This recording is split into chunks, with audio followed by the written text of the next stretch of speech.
Monsieur le Président de la Chambre des représentants, Monsieur le Président de la Chambre des conseillers, Monsieur le chef du gouvernement, Mesdames et Messieurs les parlementaires, Mesdames et Messieurs les ministres, Madame, Monsieur les ambassadeurs, chers amis,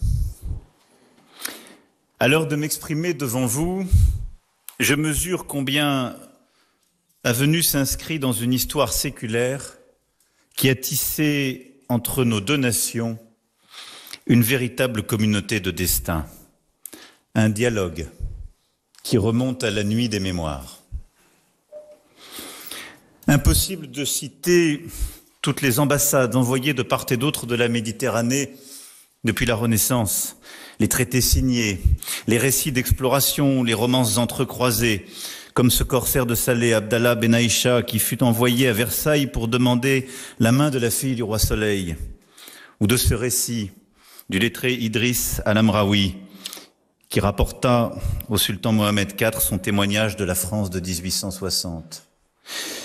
Il y eut ces ambassades, avec leurs longues palabres, autour des questions de commerce et de sécurité des mers. Mais ce furent des artistes qui posèrent à coup sûr sur le Maroc le regard le plus passionné. Delacroix, Matisse, Majorelle et toute la cohorte des peintres et écrivains voyageurs qui abordèrent toujours le Maroc avec respect, avec admiration. Et ces deux dont nous nous réclamons aujourd'hui, et ce sont eux qui éclairent notre mémoire commune, qui connaît aussi sa part d'ombre. Car vint le temps des traités inégaux, quand l'hubris et la force mécanique des États européens s'imposèrent aux quatre coins du monde et quand, même arrangé en protectorat, le Maroc n'échappa pas aux ambitions et aux violences de l'histoire coloniale. La France fit effraction, d'abord par le truchement d'accords commerciaux et financiers, puis par le traité de Fès. Et tandis qu'elle imposait ses vues et consolidait ses intérêts, il y eut aussi des hommes qui cherchèrent à comprendre, à respecter, et je crois à aimer cet empire millénaire dont ils percevaient l'identité profonde et irréductible. Ils eurent pour nom Louis Massignon, Jacques Berck, à certains égards, Hubert Lyautey. Cela n'empêcha pas la République de demeurer aveugle et sourde au renouveau qui se faisait jour parmi la jeunesse marocaine et que le sultan Mohamed V allait bientôt incarner et défendre. Au lendemain de la Première Guerre mondiale, ces pionniers constituent le comité France-Maghreb, auquel adhèrent François Mauriac, François Mitterrand, et soutiennent avec Amédée Lefebvre, vicaire général de Rabat, les initiatives du monastère de Toumléline en faveur du réveil des consciences inquiètes et de l'émancipation des Marocains. L'histoire retient aussi le courage de Maroc Presse et d'Antoine Mazella au printemps 1954 pour exiger le retour du sultan exilé à Madagascar et de tous ces penseurs libéraux qui paveront la voie de l'avenir. Ce sont ces libéraux, émules de Jacques Berck, regroupés dans Conscience française et le Centre d'études et de documentation de Jean Védrine, qui poseront les premiers jalons conduisant à Aix-les-Bains. Il fallut néanmoins encore plusieurs résidents généraux et le sombre épisode de la déposition du sultan Mohamed V et de son exil avant que la raison ne prévale. Mais la déclaration de la Selle Saint-Cloud, le 6 novembre 1955, scelle un nouveau temps. Oui, c'est par là que le Maroc et la France épargnèrent à leur peuple les 10 années de la guerre d'Indochine et les 8 ans de celle d'Algérie. Ces quelques mois qu'employèrent les négociateurs pour ouvrir la voie à l'indépendance sont à marquer d'une pierre blanche dans notre histoire, car ils ont permis au Maroc et à la France de surmonter les cicatrices laissées par l'épisode colonial. Quand la France se tourne vers ces 80 dernières années de relations franco-marocaines, c'est d'abord de la gratitude qu'elle ressent. pour tous ces hommes venus du Maroc pour libérer notre patrie du joug de l'occupant. En Provence, dans la vallée du Rhône, mais aussi sur tous les autres théâtres où les forces françaises libres furent engagées. Partout la chéchia et la ceinture écarlate des tirailleurs devint synonyme de bravoure et de sacrifice. Partout les Goums et les Tabors ont payé le prix du sang pour notre liberté. Comme le fit le général de Gaulle, en reconnaissant le sultan Mohamed V comme compagnon de la libération, comme j'ai eu l'occasion de le faire cet été à la nécropole de Boulouris à Saint-Raphaël, où dorment tant des vôtres. Je veux ici leur exprimer notre respect et notre gratitude.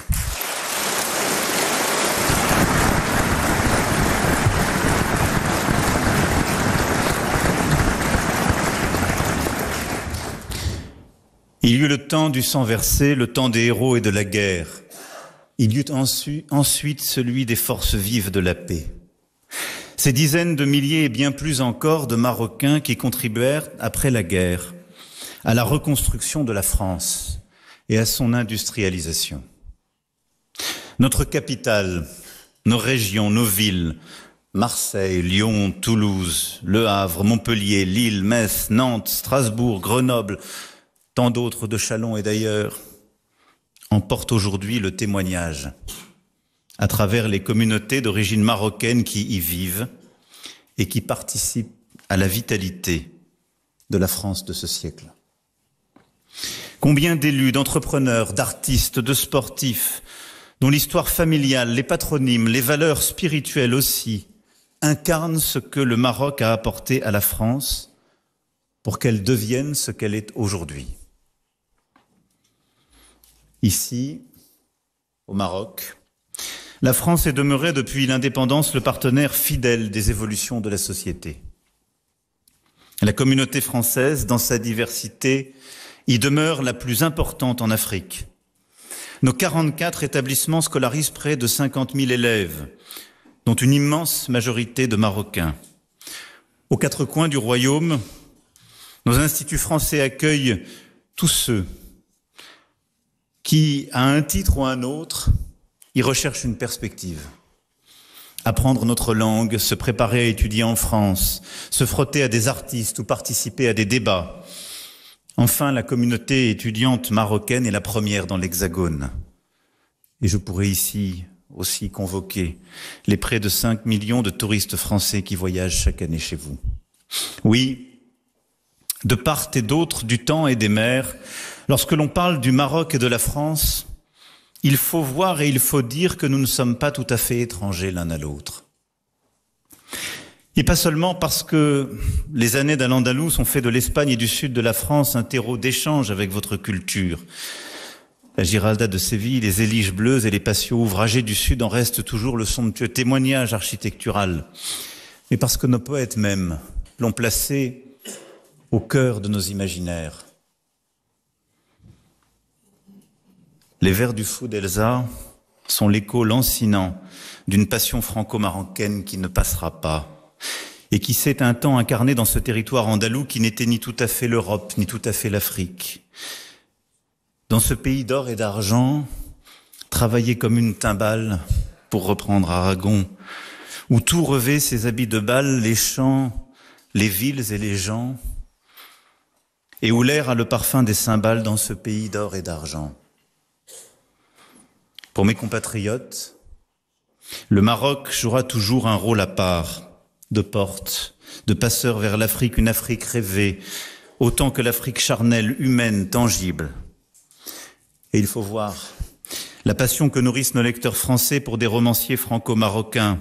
Plusieurs nous accompagnent ici, Pierre Assouline, Abigail Assor, mais je pourrais convoquer aussi Tahar Benjeloun, Abdelatif Lahabi, Leila Slimani, lauréat de nos prix Goncourt et favori du cœur des Français. Comme si votre terre était par excellence un territoire de littérature. La réalité marocaine est si complexe, si riche, si contradictoire qu'elle fournit en permanence matière à fiction, avance Tahar Benjeloun, élucidant peut-être un peu du secret de cette vitalité de vos plumes. À l'heure où nous avons avec Sa Majesté le roi Mohamed VI, décidé d'écrire un nouveau livre ensemble. Je veux partager avec vous ma certitude que ces liens vont aller se renforçant sans cesse. À cet égard, je remercie Sa Majesté le roi pour les paroles fortes qu'il a prononcées ici même le 11 octobre dernier à l'égard de la France.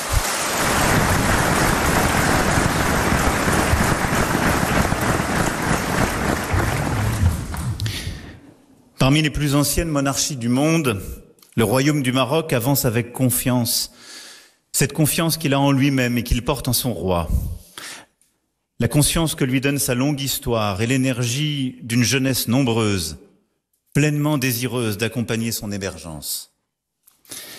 Vous êtes également les représentants d'un peuple qui a érigé, par la volonté de son souverain, la diversité, le dialogue, la tolérance, au cœur de son identité, de ses institutions, de sa constitution. L'islam de tolérance, promu par Sa Majesté le roi, commandeur des croyants, forme un défi à toute forme d'extrémisme. Cette richesse du Maroc est encore plus précieuse et digne de respect à l'heure où notre monde est déchiré par l'intolérance et par la guerre. Ce sont là des valeurs que la France partage profondément, qu'elle s'efforce de promouvoir comme pilier historique de l'Union européenne, en acteur déterminé sur la scène internationale, mais aussi en demeurant un creuset de l'innovation technologique, intellectuelle, artistique, grâce et avec tous ceux qui l'ont faite et tous ceux qui la font vivre. 25 ans sont passés depuis que Sa Majesté est devenue le souverain du royaume du Maroc, incarnant la continuité de l'une des plus anciennes dynasties du monde et l'un des visages de la modernité industrielle et technologique. Face à nous, pour le prochain quart de siècle, se dessinent tous les enjeux et tous les possibles. En réaffirmant un lien d'amitié unique en son genre en cet anniversaire, je vois l'occasion et la nécessité d'écrire ce livre nouveau pour faire face et relever les défis du siècle. C'est une opportunité historique, oui, je dirais même un devoir stratégique, de construire entre nos deux pays, mais aussi entre l'Union européenne et le Maghreb et au-delà l'Afrique, un projet qui offre à nos peuples, à nos économies, la possibilité d'une prospérité, d'une sécurité, d'un horizon absolument nouveau. Beaucoup a été esquissé ces dernières années et décennies. Remède, l'Union pour la Méditerranée, pour ne citer que quelques-unes de ces initiatives. Mais force est de constater que les fruits n'ont pas pleinement suivi la promesse donnée par les premières fleurs. En raison des troubles en Méditerranée orientale, de ce qui s'est passé en Libye, de ses conséquences au Sahel et au Maghreb. C'est pourquoi le temps qui s'ouvre est porteur tout à la fois de responsabilité et d'espoir nouveau. Le Maroc et la France ont aujourd'hui vocation à jeter les fondations d'un partenariat d'exception renforcé entre nos deux pays et proposer aux générations des 25 prochaines années ce nouveau livre lucide, lucide sur le passé mais tourné vers l'avenir. Bien sûr, ce doit être avant tout un espace ordonné, dont chacun des partenaires accepte d'être le garant, avec respect et engagement. Je pense à l'immigration illégale et à la nécessité d'une coopération naturelle et fluide en matière consulaire. Chacun voit bien que cette question est aussi une question de confiance réciproque. Elle constitue pour beaucoup de Français une attente des plus fortes. Nous avons besoin de davantage encore de résultats. Je pense aussi à notre partenariat en matière de sécurité, de lutte contre les trafics de toute nature qui minent nos sociétés et menacent nos États. Lutte contre le terrorisme aussi, qui doit continuer de nous unir inlassablement. Lutte contre la criminalité organisée et en particulier contre le narcotrafic qui gangrène nos territoires et nécessite une coopération judiciaire très étroite et encore plus rapide. Oui, ensemble. Notre responsabilité est de bâtir un espace maîtrisé de sécurité et de sûreté.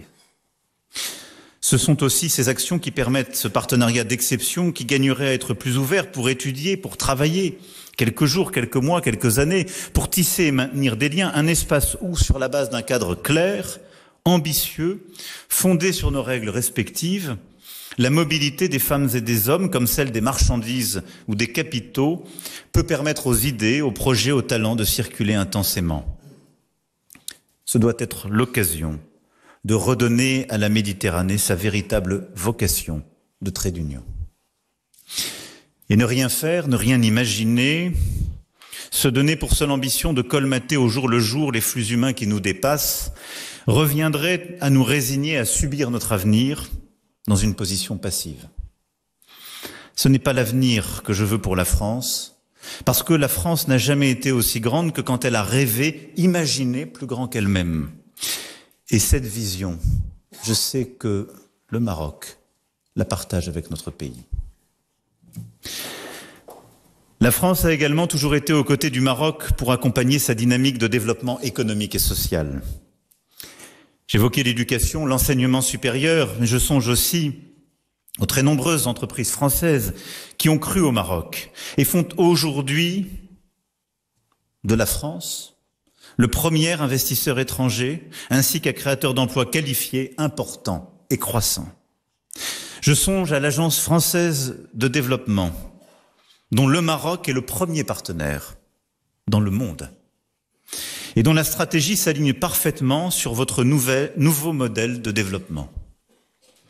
Je songe aux magnifiques projets pour lesquels vous avez honoré la France de votre confiance, comme le développement marocain du TGV que nous poursuivrons donc ensemble, et c'est une immense fierté pour nous. Je songe aussi à notre vision des industries culturelles et créatives et l'ambition que nous avons en commun d'en faire un élément central d'attractivité, mais aussi d'employabilité pour nos jeunesses.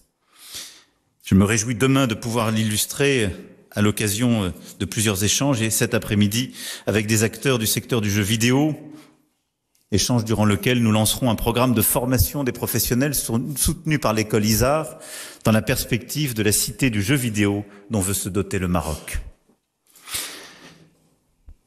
Je pourrais citer là à peu près tous les secteurs, les infrastructures, l'énergie, tous les secteurs qui font la ville durable, celui du traitement des eaux, du traitement des déchets, en effet de l'éducation, de l'enseignement supérieur, tout concourt à ce que nos sociétés, nos jeunesses, nos entreprises fassent encore davantage. S'il est, permettez-moi simplement cette remarque, s'il est un domaine où nous persistons à nous opposer, c'est uniquement le football.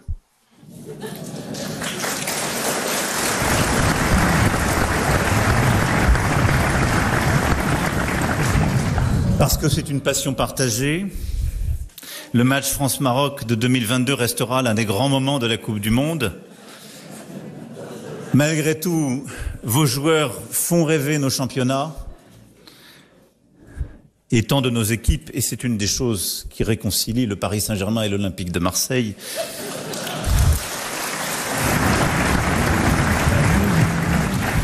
Et je souhaite que l'accueil de la Coupe du Monde par le Maroc en 2030 soit le succès auquel nous sommes impatients de participer et nous offre une fois encore tant de moments d'émotion.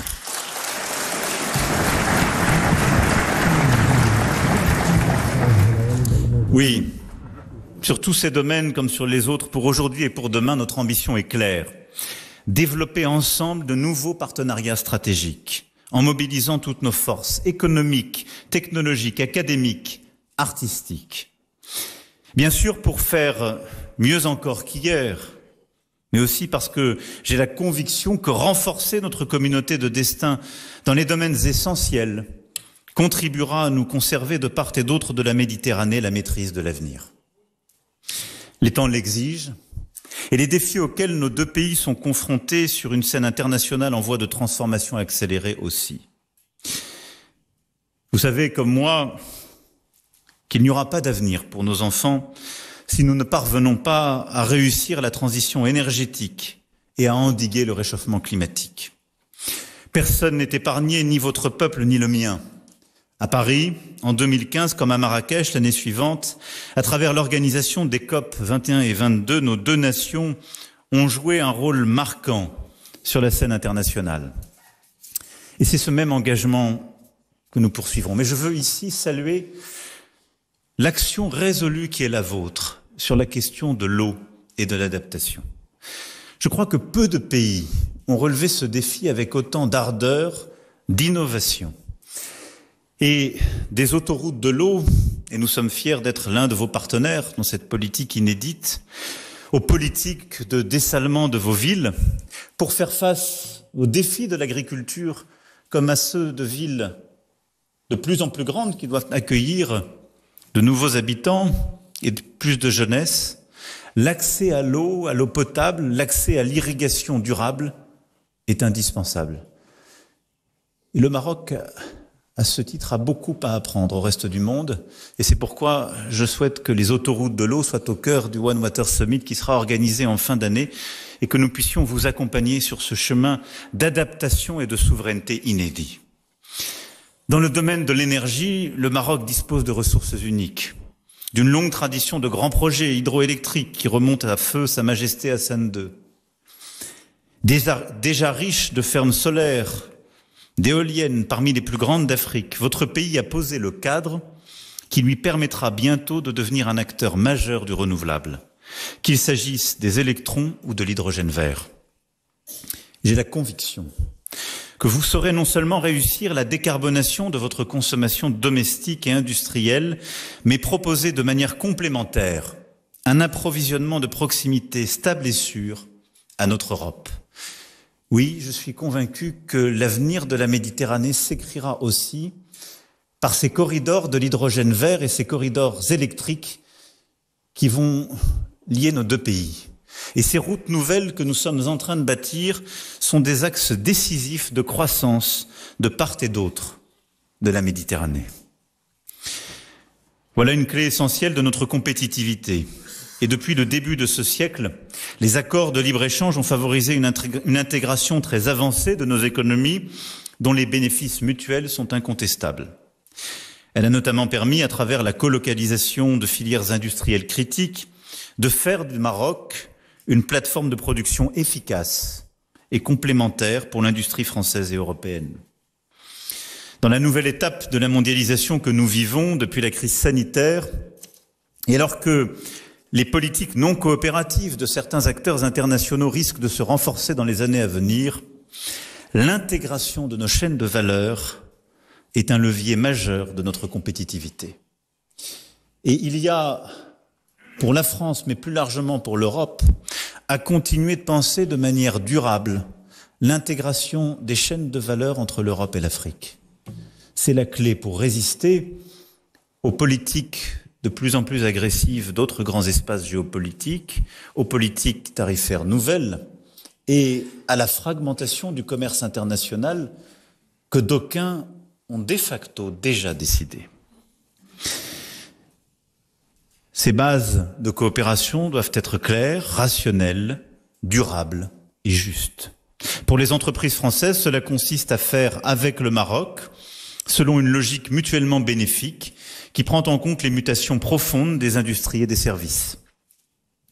Ces secteurs stratégiques seront au cœur des rencontres entrepreneuriales Maroc-France que je clôturerai cet après-midi et je me réjouis des très nombreux projets que nous nous apprêtons à lancer ensemble et des nouvelles signatures d'accords au-delà des 22 d'hier soir que nous signerons. De part et d'autre de la Méditerranée, nous sommes bien conscients que le capital humain sera le principal marqueur de notre capacité à relever tous ces défis. C'est la raison pour laquelle les questions d'éducation, de formation professionnelle, d'enseignement supérieur figurent au premier rang des politiques publiques de nos États. Le Maroc et la France s'inscrivent à cet égard dans une francophonie ambitieuse, celle que nous avons célébrée récemment à Villers-Cotterêts, et qui constitue une opportunité supplémentaire pour nos deux jeunesses de développement dans cet espace francophone unique. Plus de 320 millions de locuteurs aujourd'hui, 500 millions à l'horizon 2050. Mais nous faisons face à un enjeu d'échelle car ces priorités sont aussi celles des grands acteurs mondiaux qui entendent prendre ou garder la main sur les technologies les plus avancées, qui ont des marchés intérieurs considérables et qui n'ont aucune raison de faire de cadeaux ni à l'Europe, ni à l'Afrique, ni au Maroc, ni à la France. C'est pourquoi, si nous voulons relever tous les défis que je viens d'évoquer, celui de la compétitivité, de l'intégration énergétique, du numérique, de la capacité de recherche aussi dans les domaines cruciaux, comme celui de l'intelligence artificielle, il nous faut drastiquement investir dans la formation. Développer partout nos systèmes éducatifs et leurs échanges, et former sur tous les domaines critiques. Nous avons décidé, lors de cette visite, d'aller beaucoup plus loin en la matière et de nouer de nouveaux partenariats académiques. Pour les métiers de l'industrie, de la santé, du numérique, mais aussi pour ceux de l'agriculture, indispensables à la sécurité alimentaire de nos pays et du continent. Sur chacun de ces domaines, savoir former des talents, savoir les faire voyager, puis les conserver, est un défi essentiel pour nous. C'est pourquoi ce partenariat d'avenir doit être respectueux, exigeant, mais il est indispensable pour nos jeunesses. Dans le même temps, nous devons également jeter les bases d'une circulation naturelle des personnes afin de faire bien davantage ensemble en matière de recherche, de projets, de création d'entreprises, comme autant d'opportunités offertes à ces talents. Des initiatives bienvenues ont été prises ces derniers mois, notamment à l'intention des alumni marocains de l'enseignement supérieur français, qui reçoivent désormais automatiquement un visa de circulation. Et il nous faut continuer de viser plus haut, et je souhaite, avec le Maroc, faire une expérimentation pilote en la matière et permettre justement à ces derniers de nourrir les deux rives de leur intelligence et projets communs. L'histoire, la langue, les fondamentaux posés ensemble depuis des siècles constituent autant d'atouts pour réussir quelque chose de singulier qui puisse constituer une espérance pour les générations qui viennent. Car il nous faut être honnêtes avec nous-mêmes, si nous ne nous plaçons pas sur ce terrain, celui d'un cadre d'ambition assumé, attractif et maîtrisé pour notre jeunesse, nous subirons, l'un comme l'autre, les effets déstructurants des sirènes d'autres pays, de grands acteurs de l'économie mondiale qui viendront écrémer nos ressources, éroder notre intimité, essouffler notre partenariat en offrant à nos forces vives des perspectives que nous n'aurions pas su tracer. Ce que j'appelle de mes vœux, dans tous les domaines que je viens d'évoquer, c'est bien ce prochain livre de notre relation, pour reprendre les mots de Sa Majesté le Roi hier, qui n'hésite pas aussi à bousculer les acquis et les cadres classiques pour porter le plus d'ambition possible. Car je crois qu'au-delà de nos deux pays, ce nouveau livre emporte aussi la possibilité d'écrire une nouvelle page de l'avenir et du développement du continent africain. Oui, tout au long des décennies passées, le Maroc et la France sont demeurés des alliés fidèles dans les temps troublés. Et jamais la France n'a manqué au Maroc sur toutes les questions existentielles auxquelles il a fait face. Et je pense, bien sûr, en premier lieu, au Sahara occidental, à propos duquel j'ai souhaité, au nom de la France, préciser ma vision en m'adressant à Sa Majesté le roi Mohamed VI le 30 juillet dernier. Et je le réaffirme ici devant vous. Pour la France, le présent et l'avenir de ce territoire s'inscrivent dans le cadre de la souveraineté marocaine.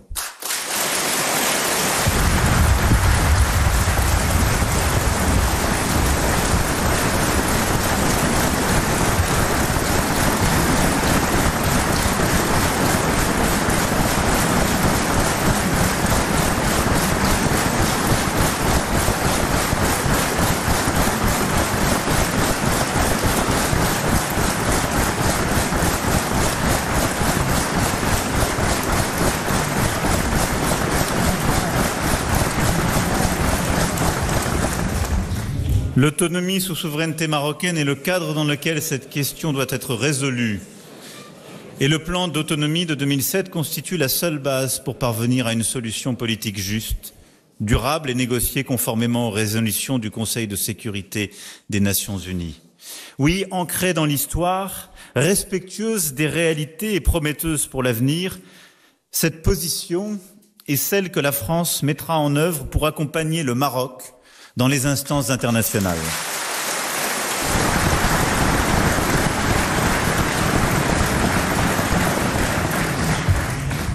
Et je le dis ici aussi, cette position n'est hostile à personne.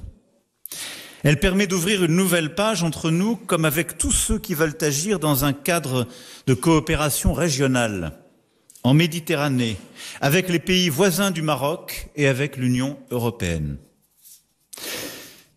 Et je le dis ici aussi avec beaucoup de force, nos opérateurs et nos entreprises accompagneront le développement de ces territoires au travers d'investissements,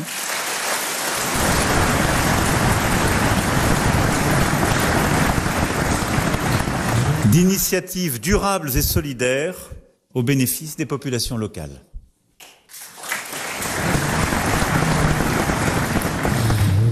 Entre le Maroc et la France, c'est une histoire qui nous appartient, mais elle ouvre vers l'Europe et elle ouvre vers l'Afrique. Et je sais que c'est une vision que partage Sa Majesté le roi Mohamed VI. Convaincre que le dialogue entre nos continents peut ouvrir en effet des chemins nouveaux, qui ne soient pas seulement ceux de la fuite et de l'exil. Et je veux le citer devant l'Union africaine, il est beau le jour où l'on porte son cœur vers le foyer aimé. L'Afrique est mon continent et ma maison.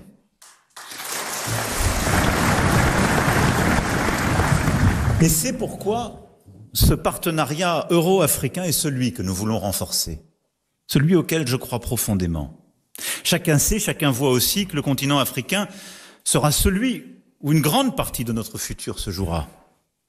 Avec l'Afrique, parce que les lunettes d'hier sont dépassées, nous sommes engagés dans un renouveau de notre relation avec les peuples, avec les États, et le Maroc, par sa géographie, par son histoire, par sa culture, par la vision de ses souverains, affirme depuis longtemps sa vocation de plateforme, de truchement, de chemin singulier. Sa stabilité, son ouverture, son développement sont des atouts inégalables que nous reconnaissons à leur juste valeur et qui peuvent inspirer bien des initiatives communes. C'est pourquoi, je le crois profondément, nous avons ensemble à œuvrer, et je sais pouvoir m'inspirer de votre pays et de son action au Sahara et au Sahel. Oui, nous avons dans cette région, nous avons besoin dans cette région d'une stabilité respectueuse des peuples, de projets de développement pour la jeunesse de celle-ci, qui seule permettra non seulement la stabilité, mais de mettre fin aux routes des trafics et de la misère, qui du golfe de Guinée à la Libye sont ceux qui font souffrir le continent africain et le continent européen.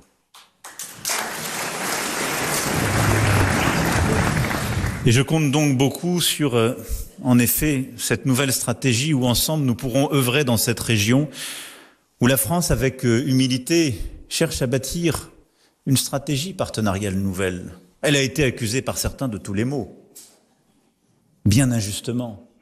Car pendant une décennie, elle a évité l'effondrement de plusieurs États face au terrorisme, et à des califats territoriaux qui voulaient se créer. Et en parlant ici devant vous, j'ai une mémoire émue pour les enfants que notre pays a donnés, pour la stabilité du Sahel, au Mali et ailleurs.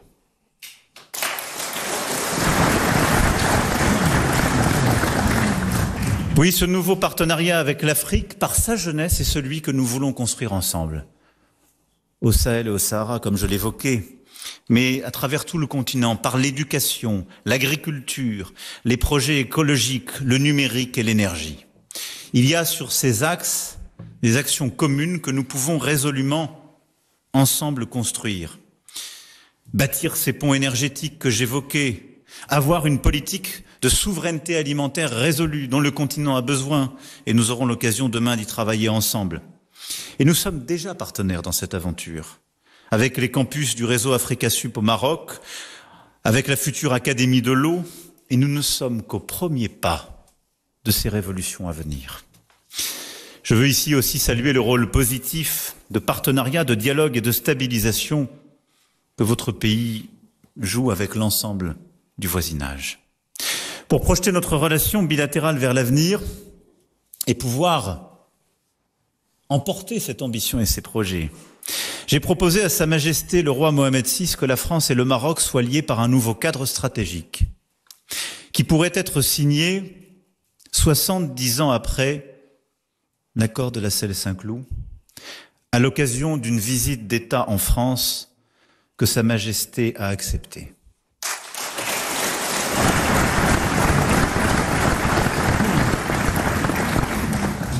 Avec Sa Majesté, nous nommerons sans tarder un comité de suivi paritaire qui sera chargé de nous remettre des propositions en ce sens dès le premier trimestre 2025, afin d'en dessiner les contours. Le Royaume du Maroc serait ainsi le premier pays hors de l'Union européenne avec lequel nous nous engagerions aussi intensément.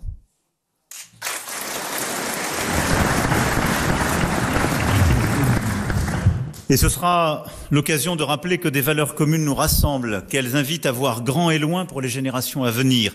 Et cet accord aura vocation à mobiliser nos institutions, nos communautés, nos jeunesses, nos talents, pour être les garants de l'ambition que nous nous assignons.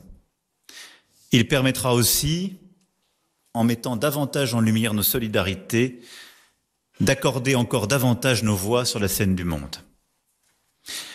À cet égard, nos regards se tournent évidemment vers l'est de la Méditerranée, vers cette région du Proche-Orient qui est si chère à la France comme au Maroc et qui se trouve aujourd'hui plongée dans l'abîme avec des conséquences dramatiques pour les populations civiles. Le 7 octobre 2023 a constitué une attaque d'une barbarie particulièrement atroce perpétuée par le Hamas contre Israël et son peuple. Et Israël a le droit de défendre son peuple contre une telle menace. La France y a perdu 48 de ses enfants et 2 de nos compatriotes comptent encore parmi les otages retenus à Gaza. Mais rien ne peut justifier pour autant le bilan humain désastreux à Gaza et la souffrance que connaissent les populations civiles. C'est pourquoi il faut un cessez-le-feu à Gaza. Et la France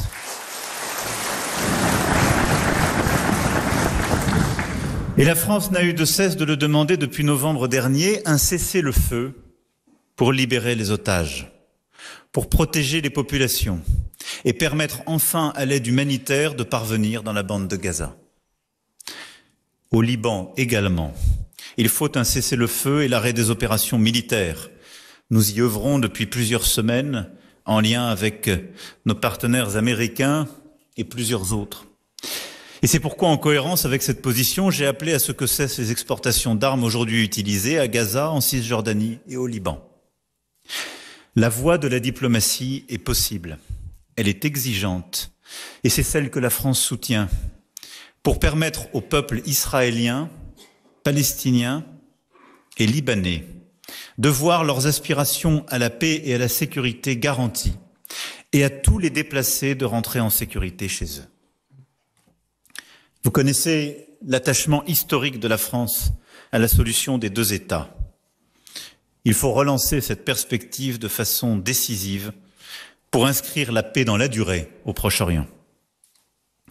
Vous connaissez aussi notre engagement sans faille à lutter contre l'antisémitisme en France et partout dans le monde. Cet engagement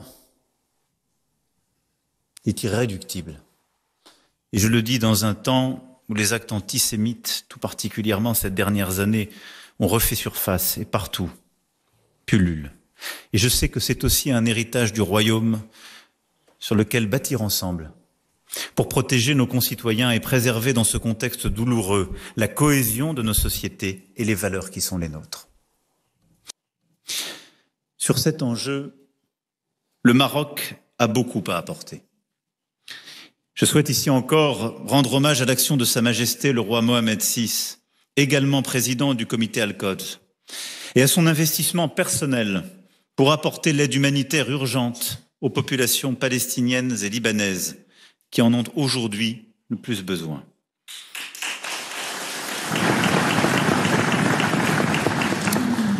Je salue sa mobilisation et celle de tout le Maroc en faveur de la désescalade, d'une reprise du dialogue et de la relance d'un processus politique crédible. Dans la cacophonie actuelle, dans laquelle se complaisent les extrêmes de tous bords, le Maroc porte une voix forte et singulière.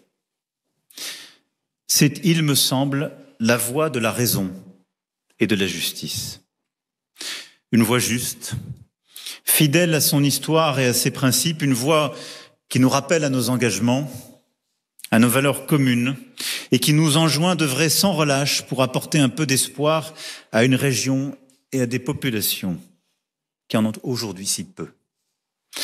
Je sais qu'à Paris comme à Rabat, nous partageons cette même préoccupation et travaillons dans le même sens.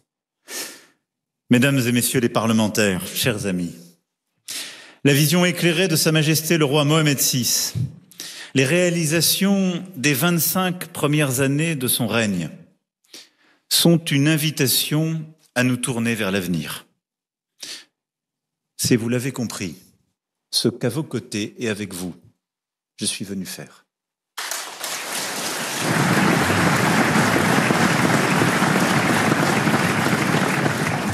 Alors puisse cette visite d'État marquer l'ouverture de ce nouveau livre dans notre longue histoire partagée, qui permettra à nos deux nations d'avancer avec détermination dans ce siècle incertain, mais qui a besoin de la richesse de notre amitié.